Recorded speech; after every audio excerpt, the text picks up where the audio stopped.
Hello students, I hope you all are well. आज के video lecture में हम वर्ब के कुछ रूल्स को डिस्कस करेंगे जो आपके various examinations like SSC, KVS, NVS, banking, EPFO, CTET, TET and different competitive exams जिसमें भी इंग्लिश ग्रामर से क्वेश्चन आते हैं उसके लिए बहुत ही ज़्यादा इंपॉर्टेंट होने वाला है। सो आप लोग बहुत ध्यान से वीडियो लेक्चर को समझने की कोशिश करिएगा, हर एक रूल को बहुत ध्यान से समझने की कोशिश करिएगा क्योंकि डायरेक्ट एग्जाम में रूल से रिलेटेड क्वेश्चन आते हैं। Okay, and this is brief introduction about me. Start करते हैं। Rules regarding the use of verbs. Verbs का यूज़ कैसे कर रहे हैं, वर्ब्स के लिए क्या रूल इम्प्लीमेंट करेंगे, इसको बहुत ध्यान से समझते हैं। फर्स्ट रूल है when two subjects are joined by and. Okay, क्या कह रहा है? जब दो सब्जेक्ट हो और ज्वाइंट किससे हो? एंड के थ्रू हो, द वर्ब इज प्लूरल। तो वहाँ पे क्या वर्ब क्या यूज़ होगा? प्लूरल वर्ब का यूज़ होगा। जब दो सब्जेक्ट हो, ज्वाइंट हो एंड के थ्रू, तो वर्ब क्या होगा? प्लूरल वर्ब का यूज़ होगा। For example, my friend and his father are in India. ठीक है, माई फ्रेंड एक सब्जेक्ट हो गया, हिज फादर ओके दूसरा हो गया, are in India, are in India. तो यहाँ पे वर्ब के क्या यूज़ होगा? आर का यूज़ होगा, प्लूरल वर्ब का यूज़ होगा। ओके, नेक्स्ट है when two singular nouns joined by and refer to the same person और थिंग्स। बहुत ध्यान से समझिएगा। व्हेन टू सिंगुलर नाउन्स, दो सिंगुलर नाउन्स हो, ज्वाइंट बाय एंड, और कैसे ज्वाइंट हो? एंड के थ्रू हो। Refer to the same person और थिंग, और किसके बारे में बता रहे हो? किसी एक ही पर्सन या थिंग्स के बारे में बता रहे हो, तो वहाँ पे वर्ब सिंगुलर यूज होगा। मीन्स कह रहा है अगर सिंगुलर नाउन है, एंड के थ्रू ज्वाइंट है और एक ही पर्सन या थिंग्स को डिनोट कर रहे हैं, एक ही पर्सन या थिंग्स के बारे में बता रहे हैं, तो वहाँ पे जो वर्ब होगा वो सिंगुलर वर्ब का यूज होगा। For example, the secretary and the treasurer. The secretary and the treasurer मतलब ये सेक्रेटरी और ट्रेजरर एक ही पर्सन है। The secretary and the treasurer has been arrested. तो यहाँ पे क्या होगा? सिंगुलर वर्ब का यूज होगा। Okay, the secretary and the treasurer has been arrested. Okay, तो वर्ब का क्या यूज होगा? सिंगुलर वर्ब का यूज होगा। Next, the district magistrate and the collector is on the leave today. Means the district magistrate and the collector. तो district magistrate और collector एक ही पर्सन है, एक ही पर्सन के बारे में बात कर रहे हैं। तो यहाँ पे क्या होगा? यहाँ जो वर्ब होगा वो सिंगुलर वर्ब का यूज होगा, इज का यूज होगा। The district magistrate and the collector is on the leave today. ये सेकेंड रूल। नेक्स्ट रूल देखिए, if two different singular nouns express one idea. Two different singular nouns हो और एक ही idea को show कर रहे हो, एक ही आइडिया को एक्सप्रेस कर रहे हो, the verb should be in the singular form. तो वर्ब वहाँ पे क्या यूज होगा? सिंगुलर फॉर्म में यूज होना चाहिए। तो वहाँ पे वर्ब क्या? सिंगुलर वर्ब का यूज होना चाहिए। मीन्स ध्यान से समझिएगा, टू डिफरेंट सिंगुलर नाउन, दो डिफरेंट सिंगुलर नाउन हो लेकिन वो एक आइडिया को शो कर रहे हैं। दो डिफरेंट सिंगुलर नाउन हो बट वो एक सिंगल आइडिया को शो कर रहे हो, तो वहाँ पे जो वर्ब होगा क्या यूज होना चाहिए? सिंगुलर वर्ब का यूज होना चाहिए। For example, bread and milk. Bread एक नाउन है, मिल्क एक डिफरेंट नाउन है, लेकिन दोनों क्या सिंगुलर मतलब सिंगुलर वन आइडिया को शो कर रहा है। Bread and milk, bread and milk means ये क्या है? एक मील है। राइस एंड करी ये मील है। ठीक है, तो क्या एक वन आइडिया को शो कर रहा है, इसलिए यहाँ पे वर्ब जो होगा आपका सिंगुलर होगा। Bread and milk is good for breakfast.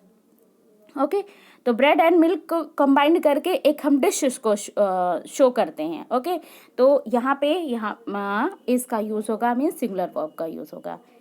करी and rice is my favourite dish. करी एंड राइस, करी एंड राइस मिला के क्या हुआ? करी एक अलग नाउन है, राइस एक अलग नाउन है, बट करी एंड राइस को कंबाइन करके एक डिश को शो कर रहा है। करी and rice is my favourite dish. Next, this is the long and short of the matter. Long and short, okay, long and short of the matter. तो यहाँ पे वर्ब क्या होगा? सिंगुलर वर्ब का यूज होगा। जहाँ पे दो डिफरेंट नाउन हो और बट दोनों मिला के वन आइडिया को शो कर रहे हैं, वहाँ पे जो हम वर्ब यूज करेंगे सिंगुलर वर्ब का यूज करेंगे। नेक्स्ट देखते हैं, when two singular subjects are practically synonymous, मतलब दो सिंगुलर सब्जेक्ट हो और दोनों क्या हो, सिनोनिमस हो, एक दूसरे के सिनोनिमस हो, एक जैसे मीनिंग को शो कर रहे हो। The verb should be in singular form. तो वर्ब का यूज कैसा करेंगे, सिंगुलर वर्ब का यूज करना चाहिए। For example the law and order, law क्या है, सब्जेक्ट हो गया, ऑर्डर, लॉ एंड ऑर्डर क्या है, सिनोनिमस है एक दूसरे के। तो law and order situation in the state is under control. Okay, तो यहाँ पे क्या, लॉ एंड ऑर्डर जो है वो दो सब्जेक्ट है, बट दोनों क्या कर रहे हैं, एक सिनोनिमस है, एक दूसरे के सिनोनिमस हैं, इसलिए यहाँ पे वर्ब में इसका यूज हुआ, सिंगुलर वर्ब का यूज हुआ। हिज पावर एंड इन्फ्लुएंस, उसका पावर, ठीक है, power and influence is on the decline. Power and influence क्या है, एक दूसरे के सिनोनिमस है, इसलिए यहाँ पे सिंगुलर वर्ब का यूज हुआ। Power and position has no charm for my friend, power and position, power and position ये क्या है, एक दूसरे के सिनोनिमस है, इसलिए यहाँ पे वर्ब का यूज, सिंगुलर वर्ब का यूज हुआ। Power and position has no charm for my friend. Peace and prosperity is need for the day. Okay, peace and prosperity is the need of the day. इस यहाँ पे क्या होगा, piece and prosperity क्या है, synonymous है, इसलिए यहाँ पे वर्ब जो होगा वो सिंगुलर वर्ब का यूज होगा। ओके, नेक्स्ट देखते हैं। इफ टू सिंगुलर सब्जेक्ट्स, अगर दो सिंगुलर सब्जेक्ट हो कंबाइंड बाय एंड के थ्रू ज्वाइंट हो, दो सिंगुलर सब्जेक्ट हो कंबाइंड बाय एंड हो, and are preceded by each और एवरी, और प्रिसीडेड हो, किसके थ्रू प्रिसीड हो, ईच और एवरी के through. The verb should be in the singular, तो वर्ब कैसा होना चाहिए, सिंगुलर वर्ब का यूज होना चाहिए। ध्यान से समझते हैं, अगर दो सिंगुलर सब्जेक्ट हो कंबाइंड बाई एंड हो, एंड के थ्रू कंबाइंड हो, ज्वाइंट हो, are preceded by each every, मतलब प्रिसीड किसके थ्रू किए जा रहे हैं, ईच के थ्रू या एवरी के थ्रू किए जा रहे हैं, तो वहाँ वर्ब कैसा यूज करना चाहिए, सिंगुलर वर्ब का यूज करना चाहिए। For example every boy, precede किससे हो रहा है, एवरी से, every boy, every girl was absent in the class, तो यहाँ पे वर्ब क्या हुआ, सिंगुलर वर्ब का यूज हुआ। क्यों, क्योंकि एवरी से मीन्स एवरी या ईच से शुरू हो रहे हैं, और यहाँ पे कंबाइंड किससे के थ्रू, एंड के थ्रू हो रहा है। तो एवरी बॉय मतलब हर बॉय, हर girl, was present in the class, मतलब क्लास में हर एक लड़का हर एक लड़की प्रेजेंट थे, तो यहाँ पे वॉज का यूज कर रहा है, मतलब एक सिंगल की, हर इंडिविजुअल की बात कर रहा है, इसलिए यहाँ पे सिंगुलर वर्ब का यूज होगा। Every man and every women has the right to express his और हर व्यू। ओके, हर मीन्स आदमी को, हर औरत को ये राइट है कि वो अपना व्यू एक्सप्रेस कर सके। ओके, तो यहाँ पे क्या, एवरी का यूज हुआ, every man means her individual man, and every women, and use हुआ, उसके बाद यूज हुआ एंड एवरी वीमेन मीन्स हर एक विमेन। इसके बाद क्या होगा यहाँ पे, क्योंकि एवरी का यूज हुआ है और यहाँ पे मीन्स सब्जेक्ट का यूज हो रहा, मैन विमेन, तो इसके साथ यूज होगा आपका सिंगुलर वर्ब, हैज़ का यूज होगा।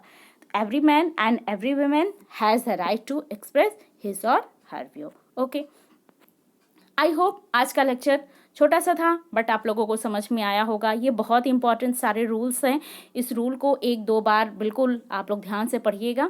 ओके, अगर अच्छा लगा हो लेक्चर तो आप लोग लाइक करिए, सब्सक्राइब करिए और दूसरे लोगों को भी शेयर करिए, जिन लोगों को इंग्लिश ग्रामर में इंटरेस्ट है, जो लोग पढ़ना चाहते हैं या जो भी कॉम्पिटिटिव एग्जाम्स देते हैं, उन लोगों के लिए बहुत हेल्पफुल होने वाला है ये लेक्चर।